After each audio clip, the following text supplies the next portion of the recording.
Feeling mighty lonesome, I haven't slept a wink.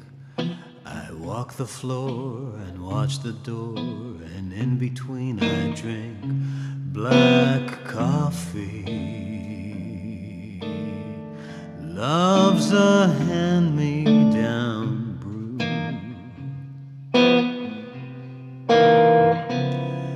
I never see a Sunday in this weekday room.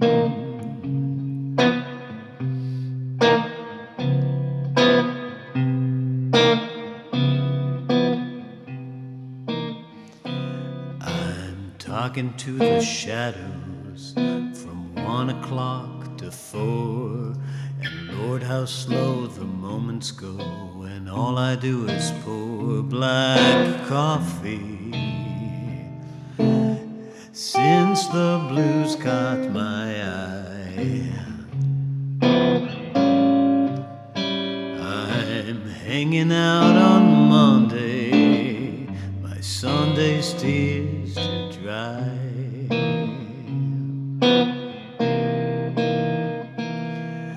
Now man is born to go out loving, a woman's born to weep and fret, to stay at home and tend her oven, and drown her past regrets in coffee and cigarettes. My morning, I'm moody in the morning, morning all the night, and in between it's nicotine and not much heart to fight. Black coffee, feeling low as the ground. It's driving me crazy, just waiting for my baby to maybe come around.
Now man is born to go out loving, a woman's born to weep and fret, and drown her tears.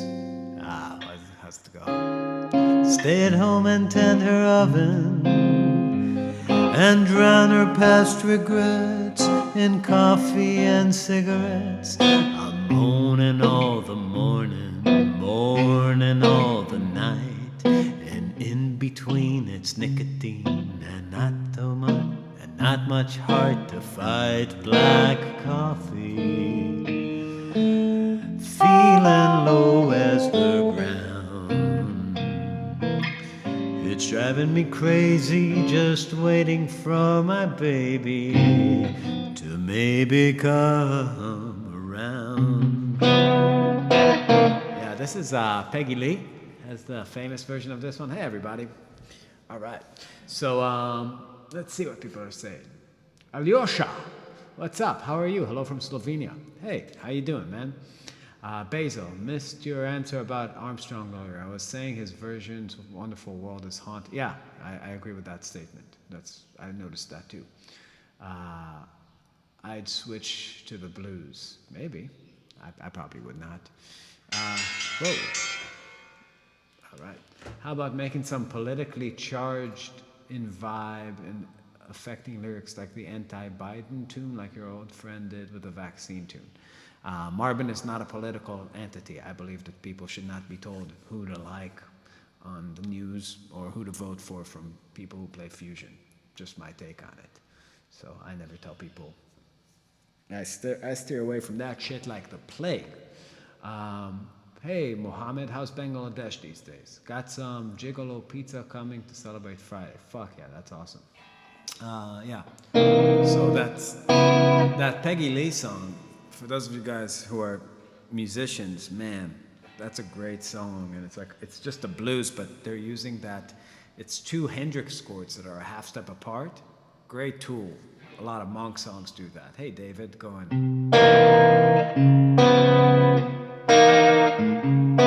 Just.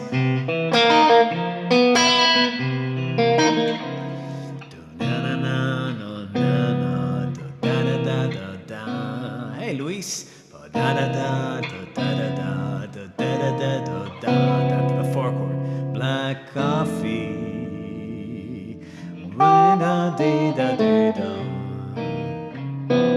And then just a 2-5-1.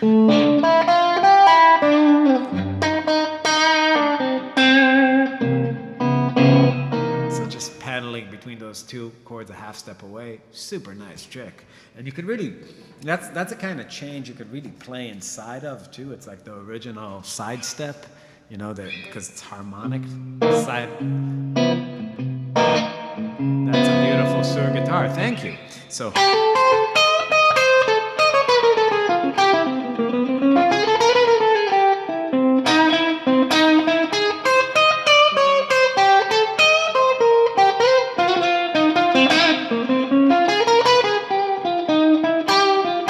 Thanks, Carter.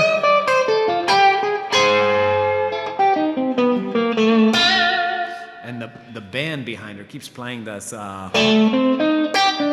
time they get to the four chord, that famous jazz lick. But it's like in the trumpet, then it's passed to the piano. That's something that's great for your blues playing kind of across whenever you see a dominant chord. So the lick that just starts on the third and it's an arpeggio, you have a minor 7 flat 5 chord, which gives you a 9, like a dominant 9 song. But you can do it on the 1 chord too, right? If you just locate the third. Right? So, what is your gear, bro? I have lots of gear. Today, I'm using a Suhr Badger amp. Right now, it's running through my pedal board, which is right there. Here, I'll give you the close-up look. Check this out. This is my camera. This is kind of like a surgery where it's like, you know, you go on your dick with this thing. One sec. So, there we are. All right, here's the pedal board. It has all this shit in it. Whoa! And right now, this patch has the Vertex Nile to get that compression, and the Ventris.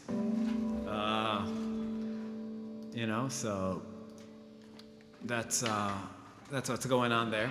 And just go into maybe I didn't show the whole thing, into this Suhr Badger. Sorry about the focus. There we go.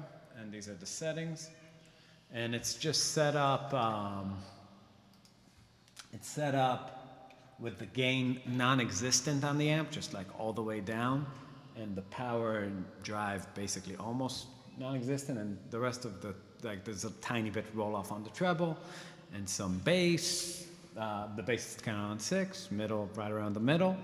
Nothing fancy going on the amp. And then, yeah, it gets you that sound that goes all the way from like just chunky with a little bit of sparkling top. And then if you like play with some different pick position, you can get really Gilmory with it. You know what I mean? It's a single channel amp, that one. I use the custom audio electronics, which is switching. right? You can get all these. Let's go.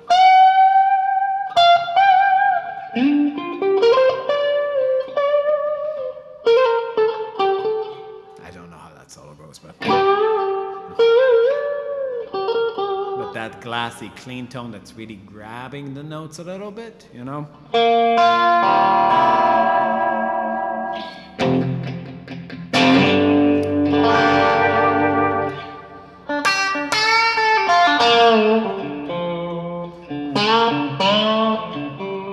Mariano, what's going on, dude?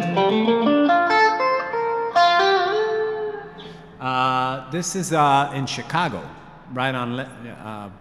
I have a studio here in Rogers Park, Chicago. Yeah, it's glassy, but it's not like thin. You know, I hate the trick with a Strat is to just balance those two elements, right? So with Strat tone, a lot of people will show you like a demo of something that sounds killer for the thing they're playing, which is kind of like just a few notes or a chord. But then you try to like play it and it's like, you know, like it feels like you're getting your teeth cleaned when you're playing lines. So you need to always find this compromise. Pink Marvin, that's right. Do you like 8-string guitars, Danny? No, I don't like any extended range anything. I mean, I feel like, especially like when you're adding low strings, it's like I talk so much shit about bassists. The last thing I will do is add something that make my guitar more like their instruments. They can keep their range, stay in their corner.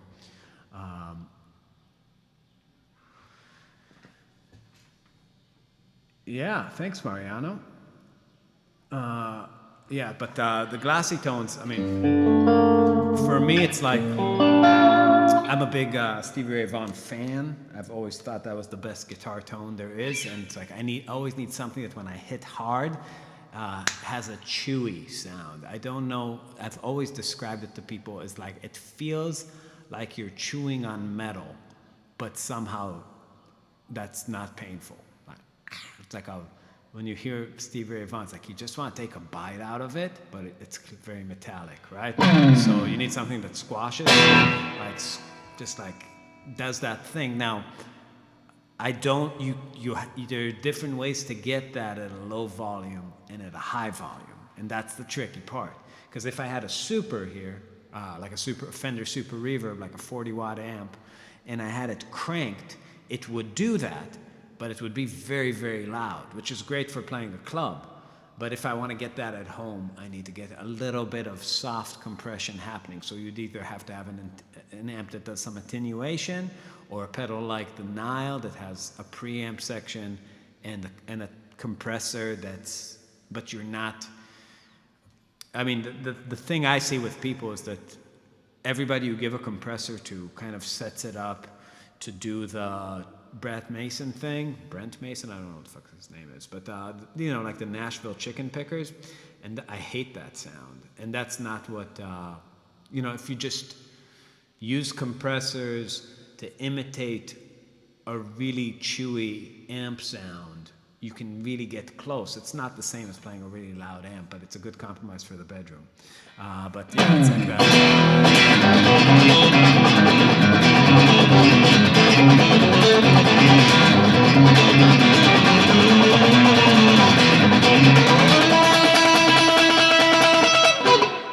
Yeah, you get in the ballpark at least, right?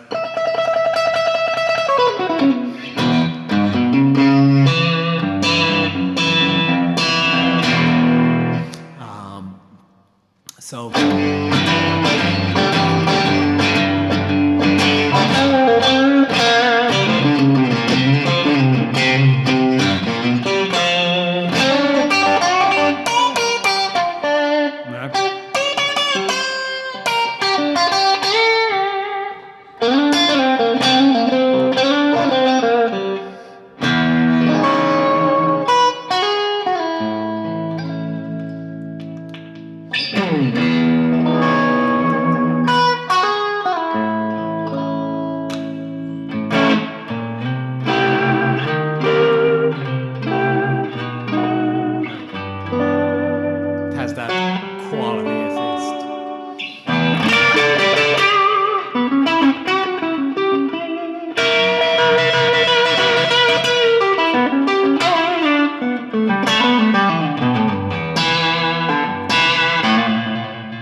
I mean, I don't know. It's kind of pleasant. And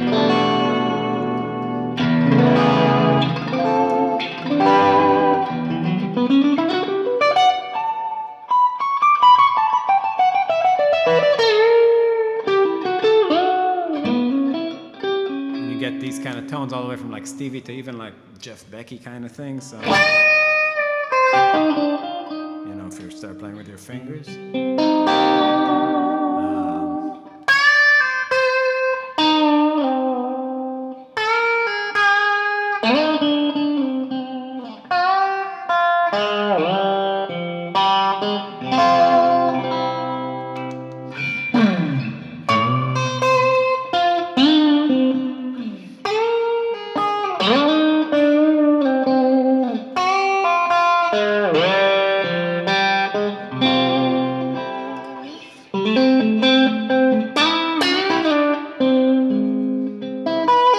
Yeah, so I don't know. It's not bad.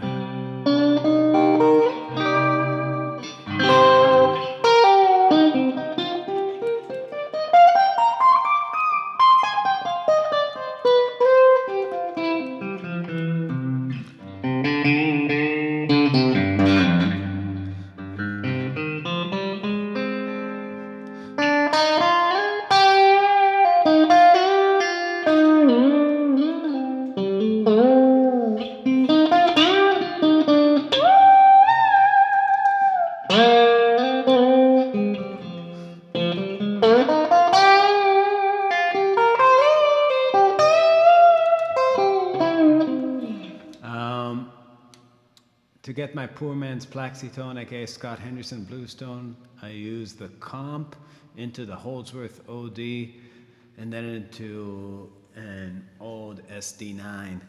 Yeah, SD9s, man. I mean, I played with them for years, Maxon SD9s. The problem is just that tone knob.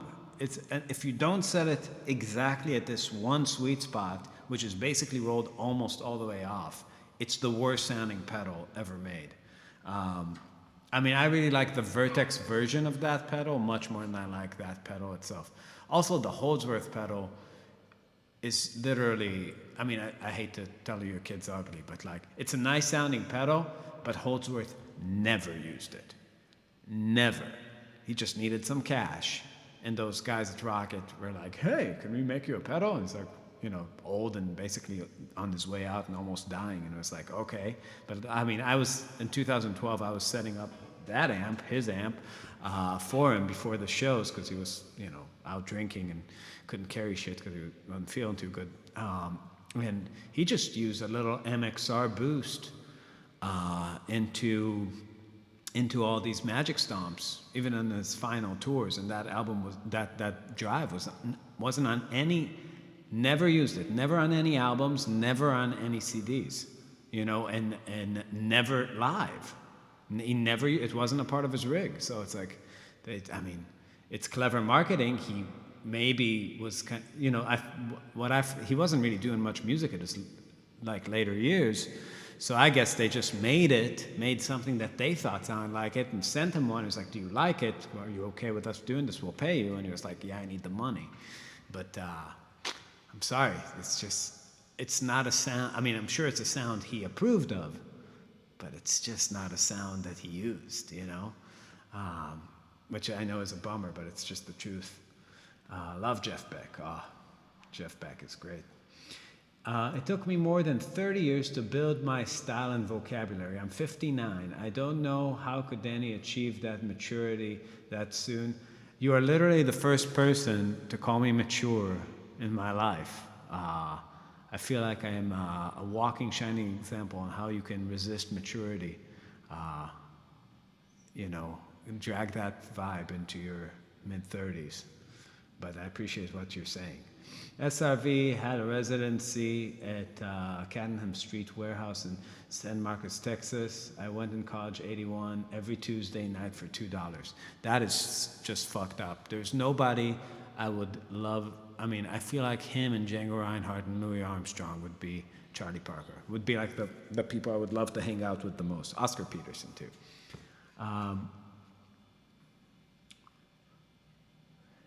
I know he didn't use it. I like it because it has 3 boosts and an OD side. Yeah. Yeah, it's not a bad pedal. It's a good. I mean, all the gain pedals are super similar, and I mean, all guitar players, man, it's like there comes a point in a man's life where he realizes that he has enough pedals, and also that if he sold half of his pedals, he could afford whatever amp he wants. But it's just so much easier to make yourself make a $300 mistake rather than a $3,000 mistake. But it's like, man, if you just save your money for 2 years and stop buying this shit that people, it's like, oh my God, the Eric Johnson tone in a box. It's like, it's never the thing, you know, it's just something that's like the thing. I mean, amps and guitars make so much more difference. And of course, I mean, practicing, but who wants to do that? Any Rory Gallagher love? I never got into him. Every time I heard him, I thought he sounded good. You know, I thought, but he was, I don't know, never really caught me. Not something I explored very deeply, but every time I heard him, I was like, yeah, solid. I would say practice certainly bigger than gear by a factor of 100, but even in gear, it's kind of like guitar and amp first. Like if you're not getting a sound you dig through your guitar and your amplifier, it's just, you know, I always say it's like it's looking at yourself in the mirror naked, you know what I mean? And your only conclusion is like, you know what I need? More makeup, you know, because it's not a minor adjustment. You need to eat right? Guitar is eat right, and amp is the gym. Those two are going to make the big difference. The pedals, you can, put some blush on, not throw on some nice lipstick, you know, just be like a beautiful, make yourself into a beautiful lady. But you certainly need to get the more essential bits in order. Because at the end of the day, a gain pedal is great if your amp doesn't produce enough gain. If you have a clean amp, that's okay. Past that, it's an EQ. But an EQ just moves the points that you're accentuating frequency, right? So you're just adding amplitude to a specific frequency or a specific bell curve, like a frequency area, right? 2K, boom, right? Treble boost, right? 200 hertz, you get like a mid-range boost. So, you know, and different pedals, to me, just allow me to voice my amp differently. But yeah, I'm not into stacking pedals and any of that weird shit. I mean, I do have like a steel string that I use. I used to use the boost channel on the amp and flick it on and off for more gain. And then I realized I'd rather use like Mason's steel string as my boost. So it's just adding gain and some kind of treble boost. But you just have to be mindful of what your sound is, right? And that's the one part that people love ignoring, because they're not really happy with the dry tone they're getting with their amp. But if that's not solid, then you have no ground to stand on. Everything's very very wishy-washy, and you know, and you end up with a really buzzy digital sound. That's what tends to happen to people. Let's see. Now you're getting requests. What requests? Hey Dani, do you use any guitar synths like so I have one analog synth patch I use for like my Matheny kind of sound. That's like in almost every Marvin album, and I used to get it from the Pitch Factor by Eventide, and then I took it off my rig, and now I added the H9, so I have it back, and that's a great sound. Like it's this.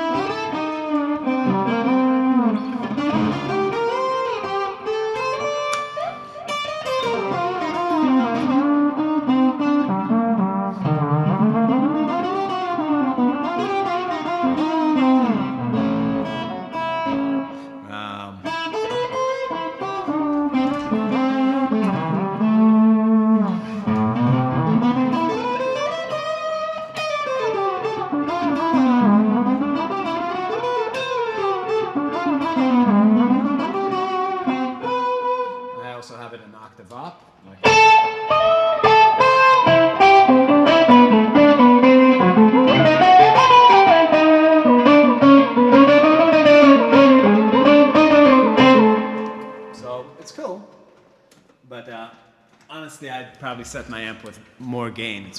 With a clean channel, it doesn't work so great. Let's see. What do you think about Boss digital multi-effects? I think they, if you're at that stage in your gear journey where you're just kind of looking for an approximation of the sound, you have zero budget, they get you in the ballpark, so like if the choice is plugging to your computer speakers or plugging into that, I'd plug into that. That's my feeling on like pods and stuff like that too, or digital gear. It's kind of like the thing, but at a certain point, you want to start banging a lady, not a blow-up doll, because they're different maintenance. They need things from you too. That's what tube amps are like, they break down and they're temperamental, but with time you learn to live with them. And I think I'm still not convinced that they're better, but you just go on the roller coaster ride. What do you think about... Oh, I'm seriously thinking of buying an amp with built-in effects and wireless. I would seriously not do that. Wireless sounds terrible in a very noticeable way. And built-in effects, H&K has some cool ones, but it's never the ones you want, so it's better to just get a real simple amp with a nice effects loop and get, the delays and verbs you want. Your outplaying reminds me of Jimmy Herring. Thank you. There's that analogy again. Yeah.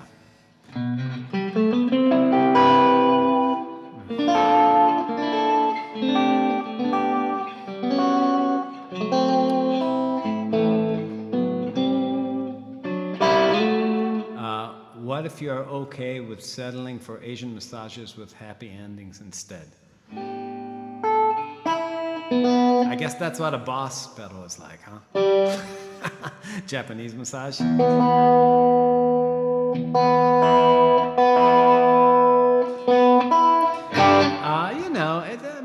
It's okay. Listen, playing with this digital shit, very few people give a shit anyway, even when you get gray tones. So if you don't care, right? I just feel like a lot of the people who are promoting this stuff are asking me not to notice, just like they don't notice. You know what I mean? If that makes sense. They're like, show me a sound. It's like, could you believe that this is an analog? It's like, yeah, I hear it. It's like, it sounds very thin and needly. And if you ever tried to play that with people, it would disappear. It's like, no, man, it sounds great. It's like, oh, yeah, sounds great, dude. Keep doing what you're doing. So, but if you don't notice, then you don't notice. And, do what sounds good to you. Don't play at all. That's fine, too. Yeah. All right, tune up. New strings. I know my E strings.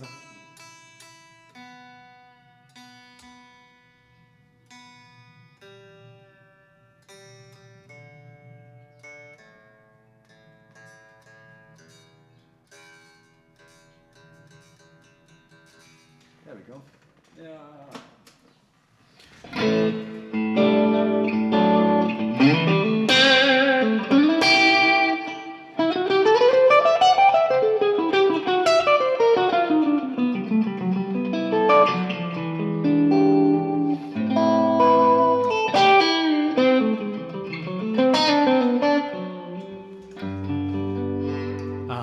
You have Holdsworth's amps behind. Yes, I do, Mikey. I do. I have his power conditioner too, or power amp, and I have the Hughes and Kettner's rig from the kind of 2000s and forward. I have one like his 212 cab and his 212 combo, and I have another 212 cab there and another 212 combo at the back. Yeah, if anybody wants to buy Holdsworth's amps, I don't need them. But I don't know what to charge for them, and I don't know if they're actually mine. But all that aside, I will completely sell them. So hit me up if you want a historic piece of gear.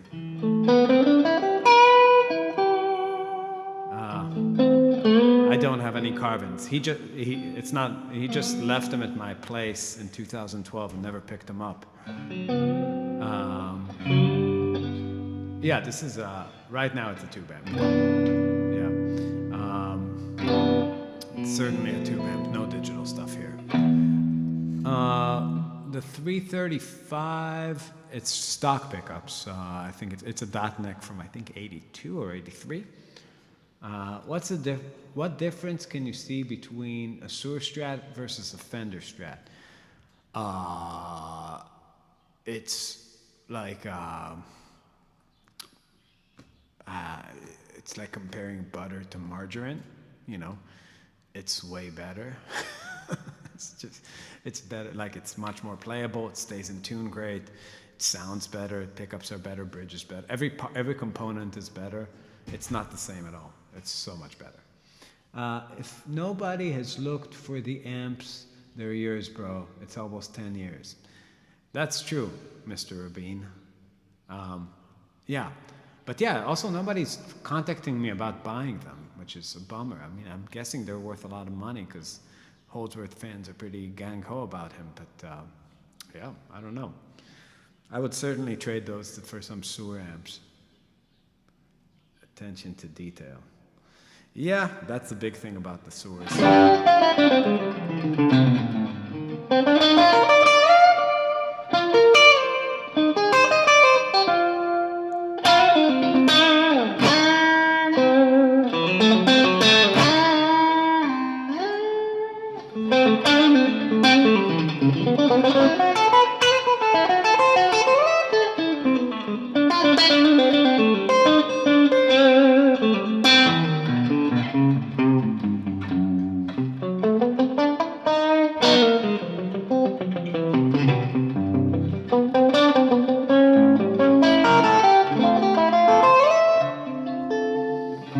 You guys hear the podcast from today that came out, our Marvin Music Real Talk, our Music Real Talk with Marvin podcast?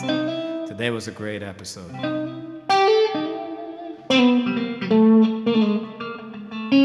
We were reminiscing about the greatest album title of all time.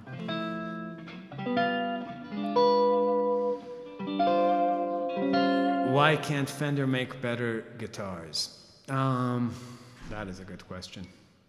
Do the sewer pickups give you that 60 cycle hum noise? Not at all. Scott Henderson model, yeah, those are, I mean, my guitar is very similar to that. A little different neck shape, and I don't have the vintage bridge that he has, but you know, it's just their Strat and without the wear. Didn't know you have a oh, dude, episode 31 of our podcast came out today. We have the greatest podcast of all time. I swear. Yeah.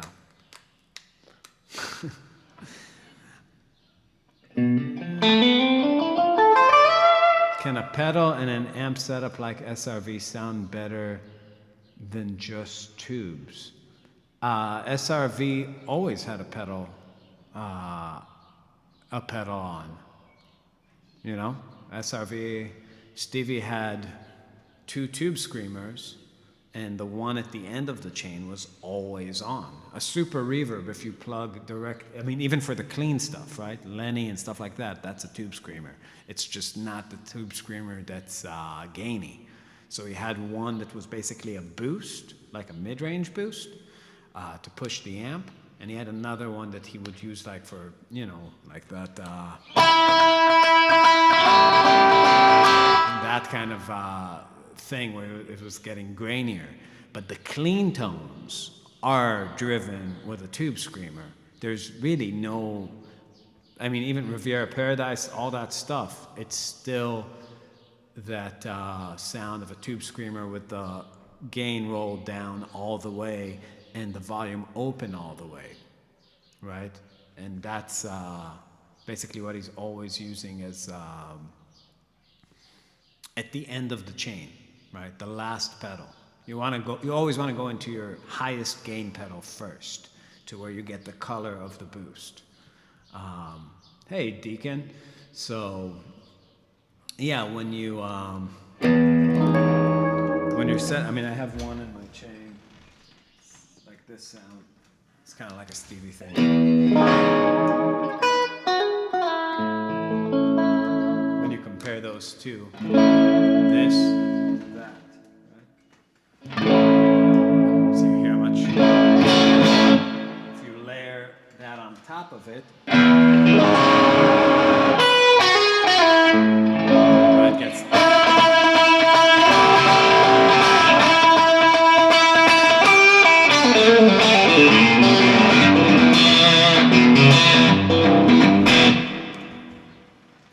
So, let's see. Had to work, missed the first stream. You should quit your job, man.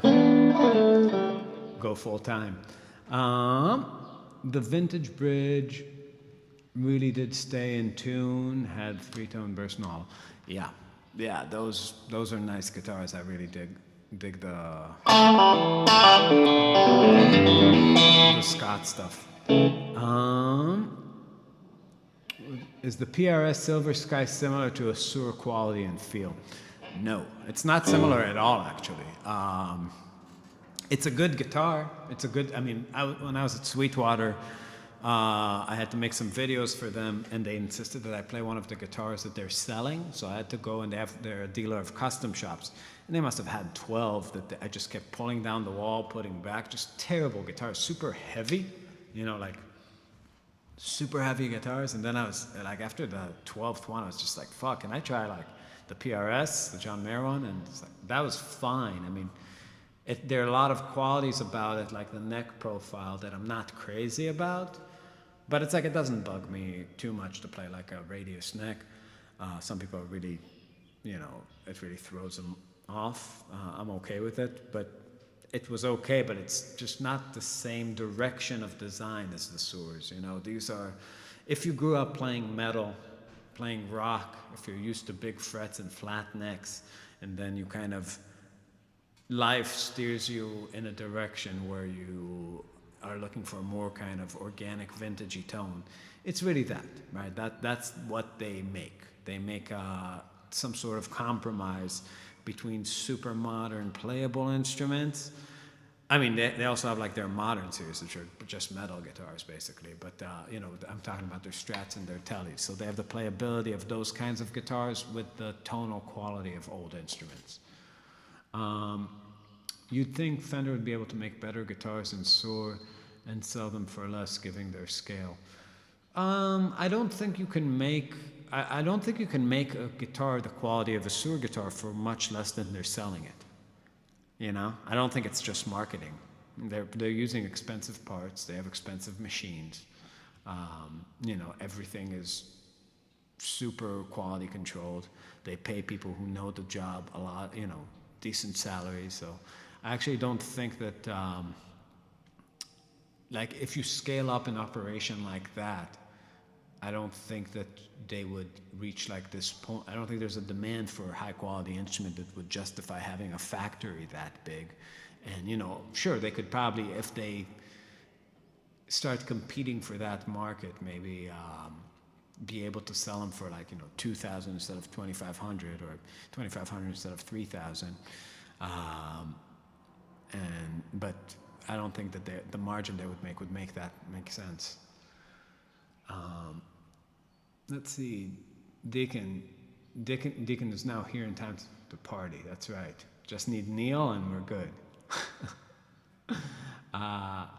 I'm self-employed, at least. That's good. Lethal Weapon thing sounded good. Yeah. Well, I have a friend that's obsessed with Lethal Weapon, and anything Mel Gibson. So he kept asking me to learn it, and I finally did. To add about the SD problems, I bought an XTS, I don't know that one, tonic distortion. It fixes the problem with the SD9, but it's spongy. The great pedal, if you like the sound of the SD9, to get Mason also, I'm not paid by Vertex to promote them, I actually just like the pedals, but the sonic distortion by them is basically the SD9 with a tone knob that makes sense. That's what he was going for. He loves Scott Henderson.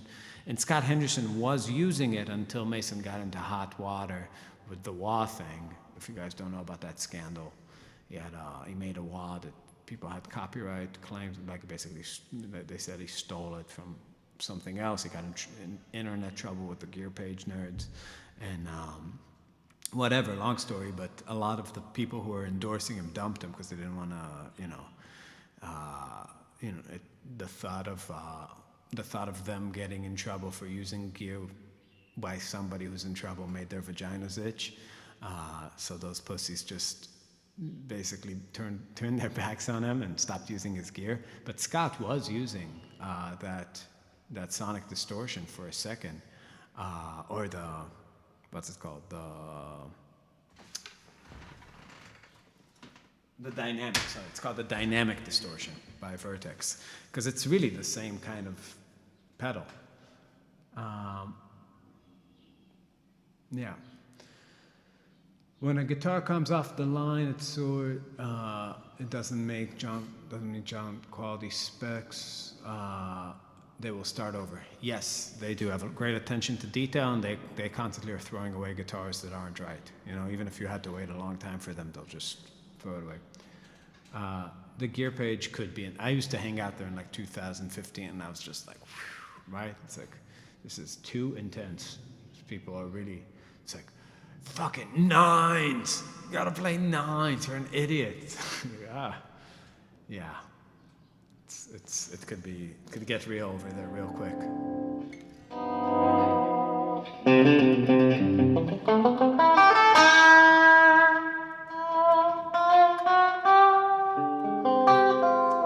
Yeah, I mean, think about the Fender. They're doing fine selling Squiers, right? They're making a lot of money.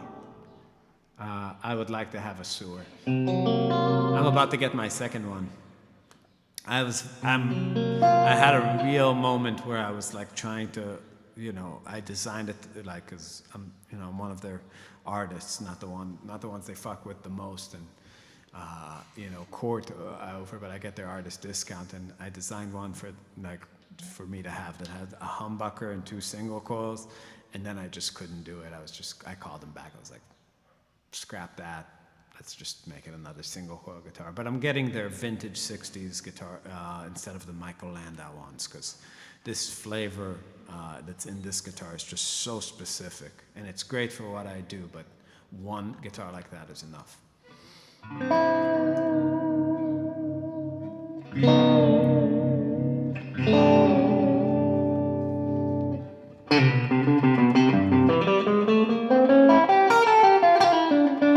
Deacon, did you listen to the podcast episode from today?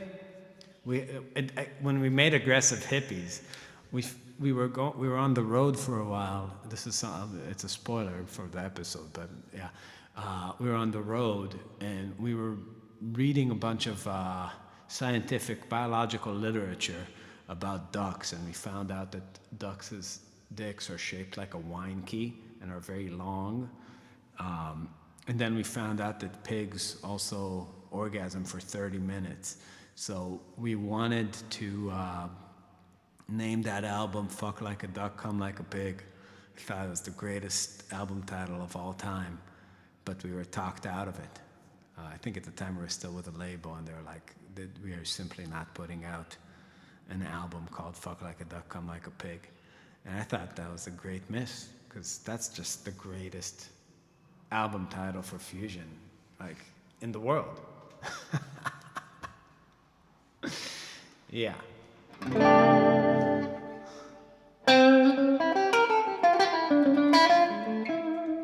Yeah, right?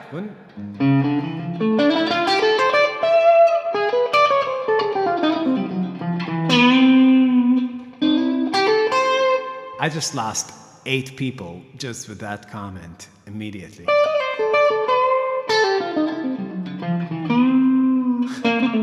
Worth it.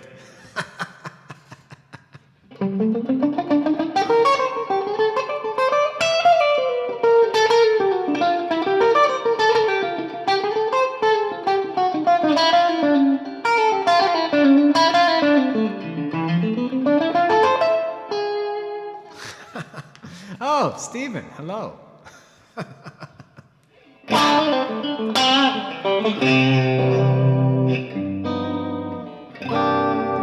I just want to see like if somebody like reports this to Facebook.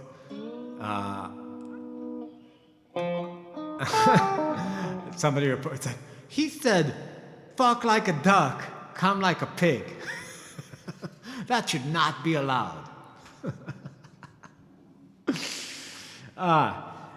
Yeah, Stephen, what tune do you want to explore? Let's talk about a tune. What tune are you working on?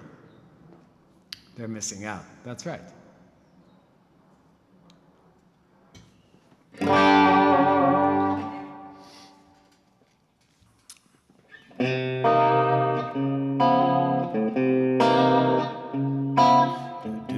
I'm obsessed with this song. Yeah, Stephen, but let's talk about a tune. You sound like Stevie Ray Vaughan and Frank Gambale. Thank you, David.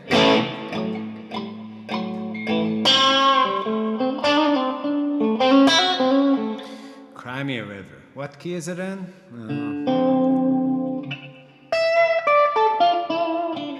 No, that's high.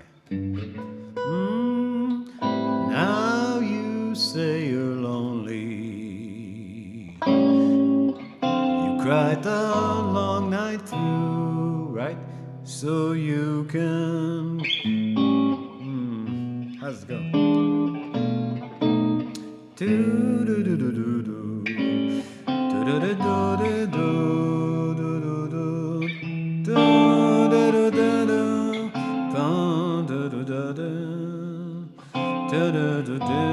do do. All right, so yeah, for that kind of style, those songs are really not gypsy jazzy, right? So maybe when you're playing enclosures on that, you don't want to be so diatonic. So the gypsy jazz thing would be to use half steps from below and scale tones from above. So that first chord, A minor, right? So around the root, right? 7, 2, 1. Now the fifth is where you have an option. You can use the flat 6 or the 6. That's a minor chord thing. Even when you're playing Dorian, that Dorian sound is a little bit not the right sound for that, right? The flat 5 sounds better even when you're playing lines that are melodic minor or Dorian. Right? Now, here's the thing. Enclosures are already packing in a lot of information. Something that's good to practice is the control it takes to use one thing on an arpeggio, not the same thing on every note of the arpeggio. So take, let's say, the fifth of the chord, right? If you're playing an A minor, then you're using, we're talking about the note E. So let's just use an approach note. So approach note is a half step below. So when you're using approach notes are always ascending, even if the line is descending. If it wasn't, then it wouldn't be an approach note, it would just be a part of whatever scale structure you're using, right? If I could play A minor, that kind of thing, then it's not an approach note. I'm not approaching the fifth. To approach it, it needs to be... Sorry, one second, guys.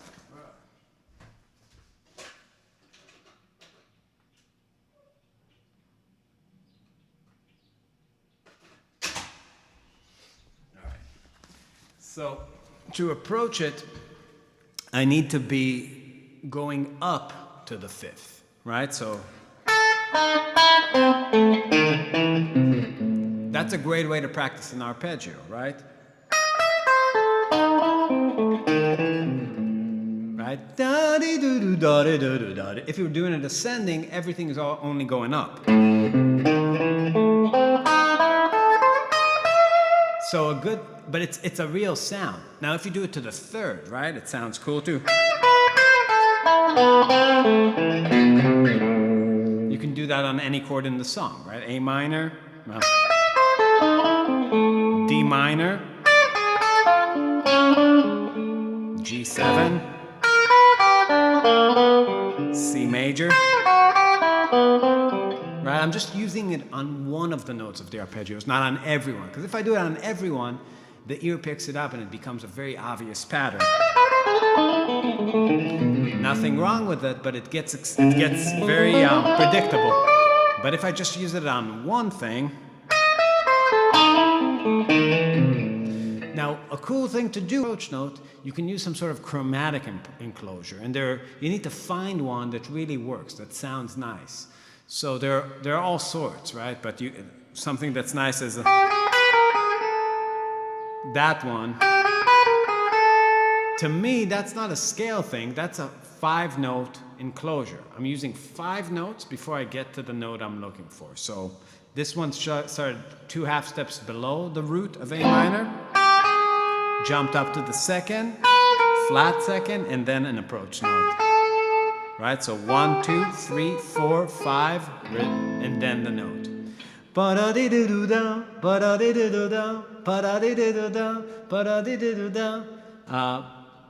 Let's see. Why do people act like Prince was some kind of prodigy super musician? He's average at best. Mark Lettieri is obsessed with him. Because people like his tunes, I think. I don't know. I never got it either. Talking about Mark Lettieri 1 second. Did everybody see the new Michael League video? It was the most expensive cry for help I've ever seen in my life. I'm going to have to dedicate a whole episode of Music Real Talk with Marvin just for that. Please, please, please, just watch the new single Michael League released. It's like all those people with headphones in every Snarky Puppy video, and like the friendship that appears to be happening in the room, and he doesn't have one friend that's a good enough friend to tell him that was the most embarrassing shit anybody's ever seen in their entire lives. Watch that video clip. Jesus Christ. I literally had, like, I felt like snails were running on my skin. It was just so fucked up. So fucked up. You have to see this. First of all, if you're gonna make a video with your shirt off, you gotta do some crunches. But anyways, I'm not gonna talk about that anymore. So yeah, I do email. All right. So enclosures. So that enclosure. Now you do that on that was around the root, right, of A minor. So walk up an arpeggio, but every time you get to the root, do that thing, right?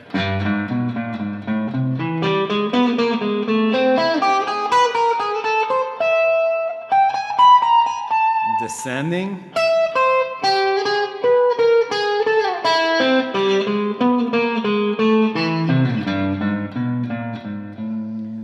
Right, so that's just a tool, one tool that you can use on the root and use it on many chords, and just a nice way to get to roots.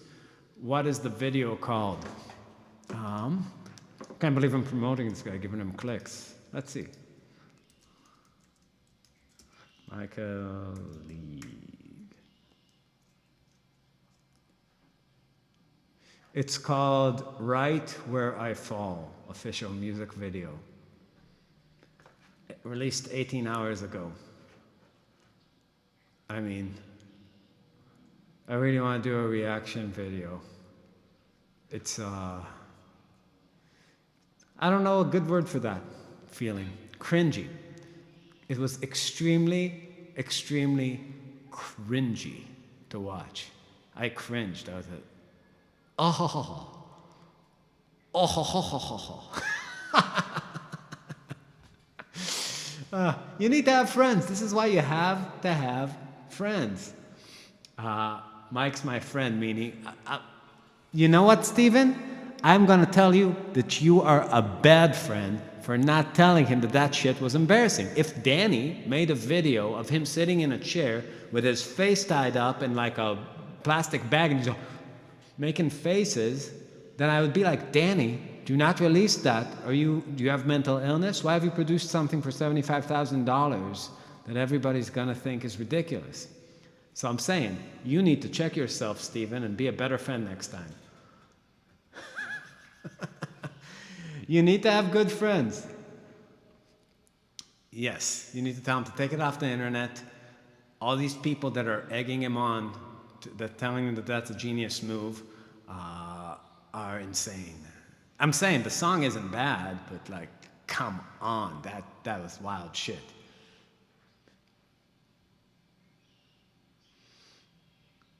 Yeah.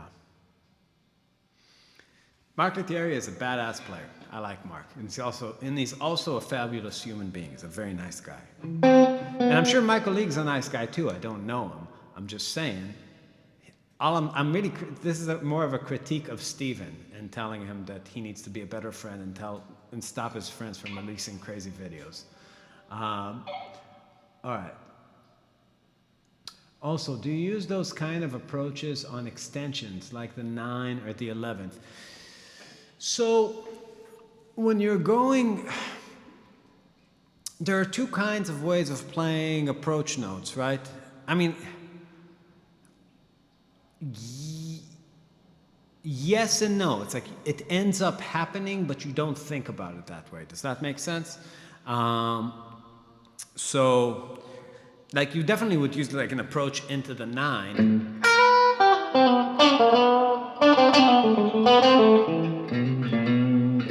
But like a whole, I don't think the line might come out, and if somebody was analyzing it, he might say that that's what I'm doing, it would be correct, but I don't visualize it that way. The whole idea of enclosures and chromatic approaches and all that has to do with having arpeggios at the center of your vision, right? So if you have the whole mode in your vision, I mean, I would say you would use it if you're really thinking about a substitution. So for instance, if I'm playing over an A minor, right? But I'm really over that A minor thinking C major to get that 9th in there, right? C major 7, I mean. Right? Or even better yet, like E minor over that A minor, which really gives me the 5th, the 4th, and the 9. Then it's really like a part of the sound. Right? You would catch me doing stuff like that.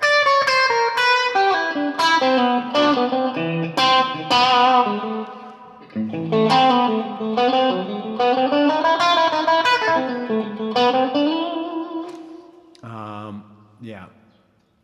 So does that make sense, Stephen? Now, Stephen, before you defend your friend any further, I think you need to go and watch the video for Right Where I Fall. It's, yeah.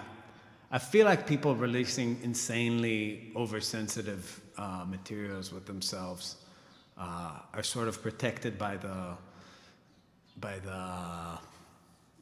SJW vibe happening all over the world right now. But that shall end too. I owe you money now. No, instead of owing me money, pay it forward by making your friends not make me cringe. Just give them better life advice. This video is wild. I'm telling you, it's the most expensive cry for help ever caught on YouTube.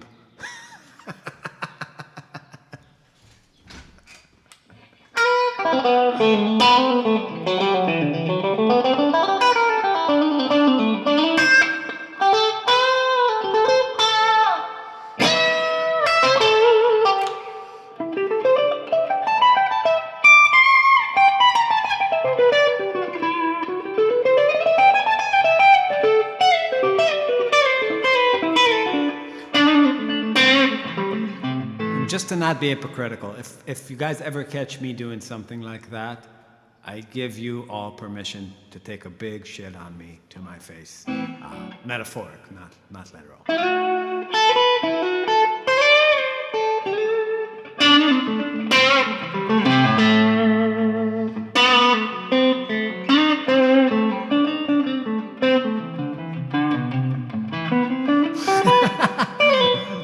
Put some thumbtacks on it.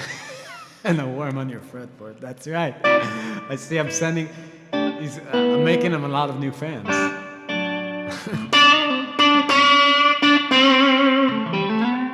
Worth it, right?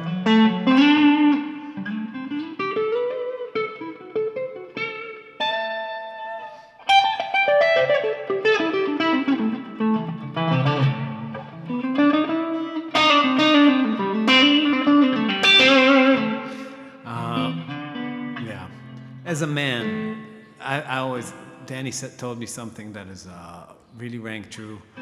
You cannot be on the side that's against good laughs and great time.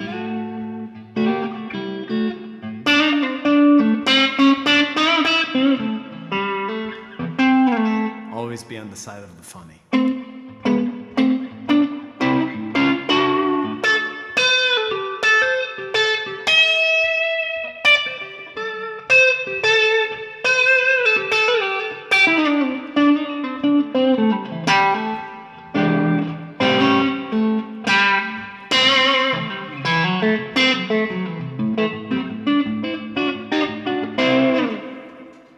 Joe, I think Joe just got to the part of that video where it got interesting.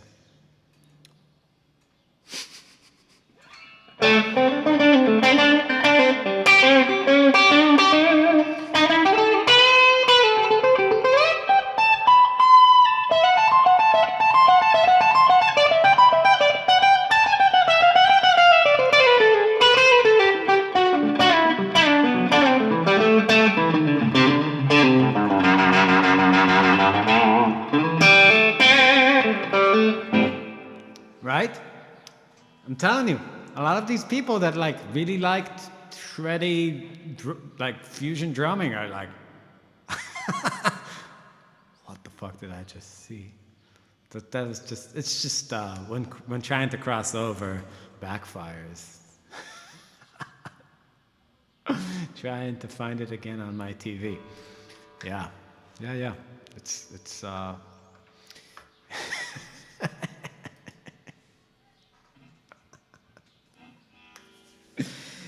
yeah, Danny sent it to me today. I was literally in shock.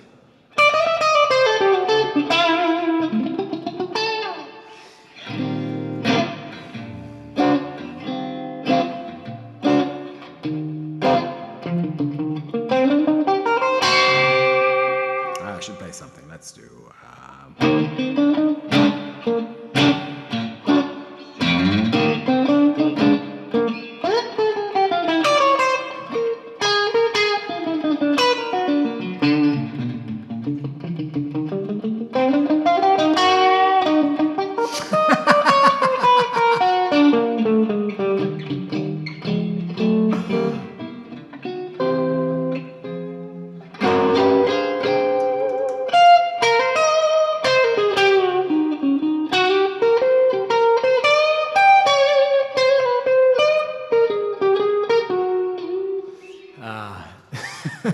Fred says League should have looked it over first.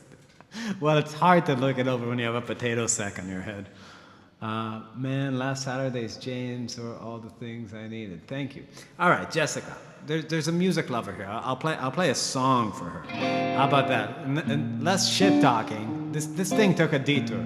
All right. We're not gonna talk about guys with potato sacks on their head. We're gonna sing love songs for Jessica. I'm confessing that I love you. Tell me, do you love me too? I'm confessing that I need you. Honest, I do. Need you every hour. In your eyes I read such strange things, but your lips deny they're true. Will your answers really change things? You're making me blue. You see, I'm afraid someday you'll leave me, saying, can't we still be friends? When you go, you know you'll grieve me. All my life on you depends. Am I guessing that you love me?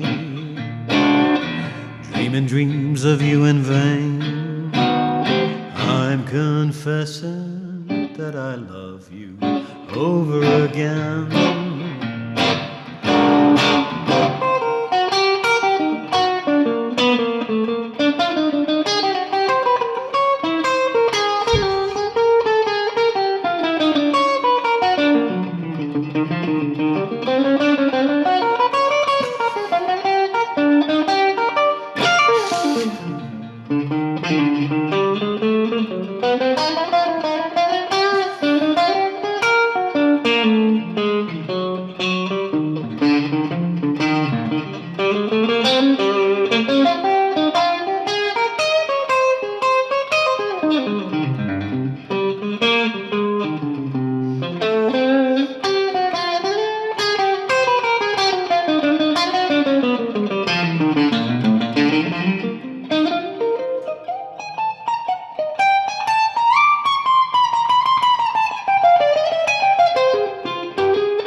confessing that I love you. Tell me, do you love me too? I'm confessing that I need you, honest I do.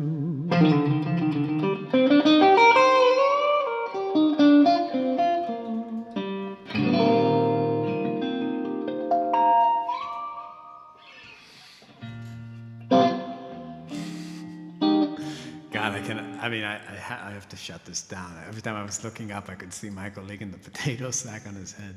All right, this is better. Jesus. Why does Marbin? Marbin is Markovich Rabin. It's me and Danny's last names combined. All right?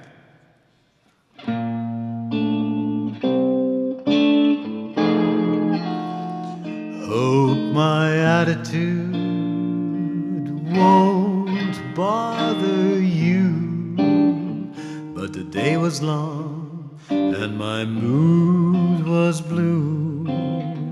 I couldn't think where else to go.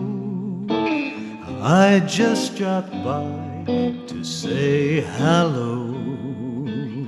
There's nothing special that I want to say. I just came by to pass the time of day. I told my heart it mustn't show. I just came by to say hello. I'd forgotten just how sweet our love was, except now and then memories fall just like the rain, and I remember when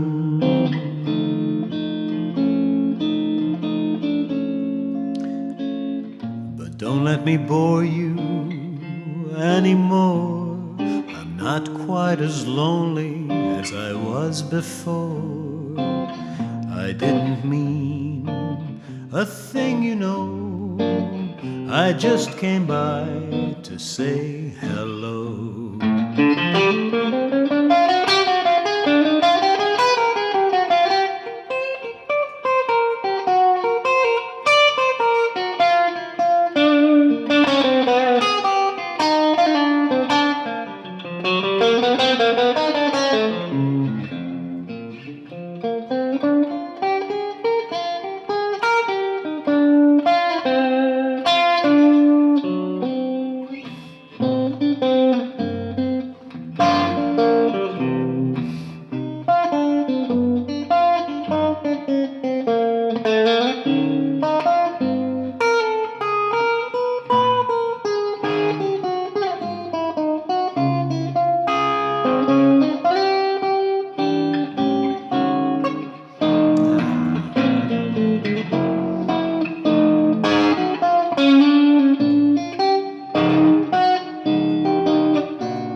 Don't let me bore you anymore. I'm not quite as lonely as I was before. I didn't want a thing, you know. I just came by to say hello.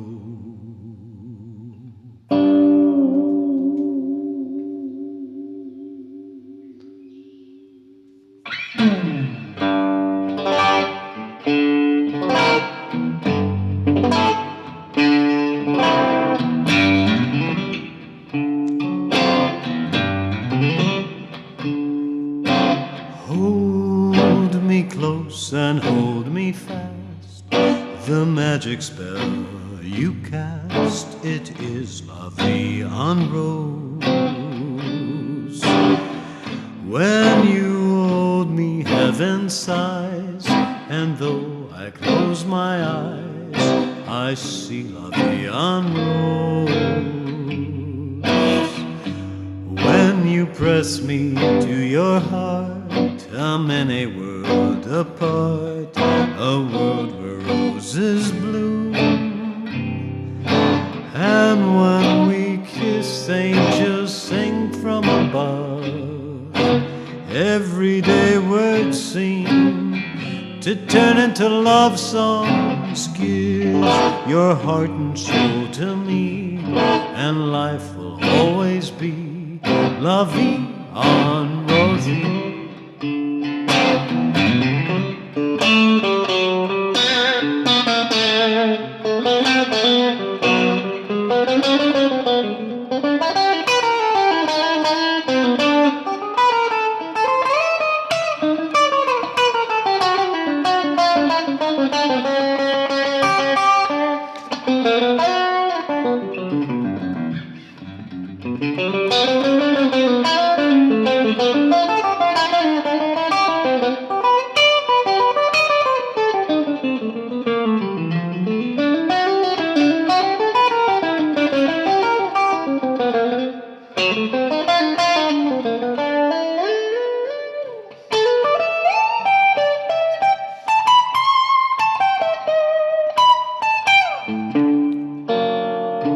Hold me close and hold me fast.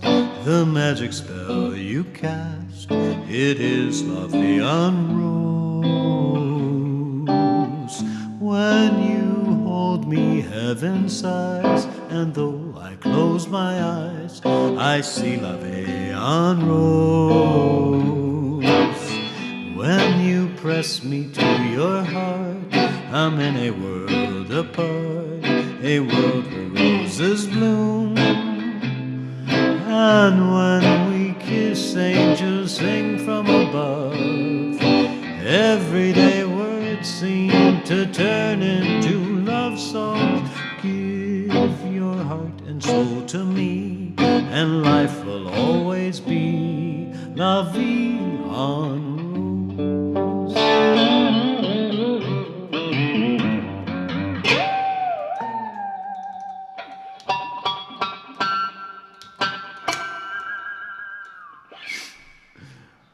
All right. Let's see. Whoa, missed a lot of stuff. Do you have a non-guitar playing musician you like to borrow licks from the most? I don't dumpster dive into other instruments like that. It's always, because I mean, I love Oscar Peterson, but then you learn the lick and it just doesn't sound good on guitar. And horn, like, the one thing, I mean, people know this about me, but this fucking New York people, I can't hear it. It's like the most disgusting thing. It's like, I don't really listen to guitar players, man. I really dug horn players. I really listened to a lot of horn players growing up. I always just described horn players.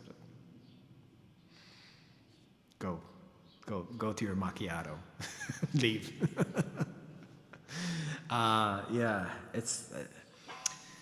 You know, talented guitar players learn what sounds awesome on guitar.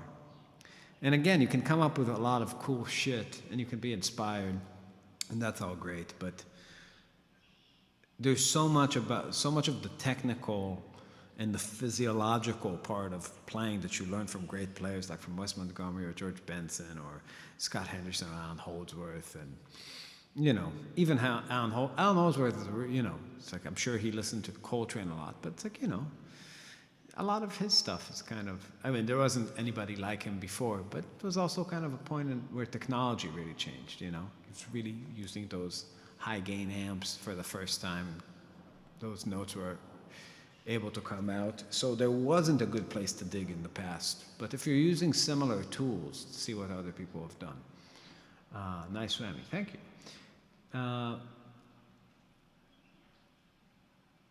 Let's see. Zach becomes funny. What's that? George Benson is pretty great. Yeah.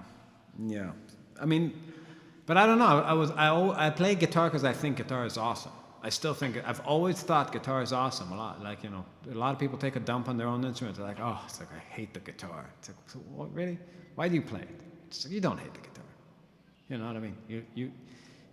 It's like, you either hate the guitar and just love yourself so much that you're like, I'm a messianic figure. I'm just going to come here and save guitar from itself. It's just the hubris behind those statements. Just so nauseating. Play some Monk. Do I know any Monk?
Spain, Chicoria. Nah. Guitar is the coolest instrument, I agree.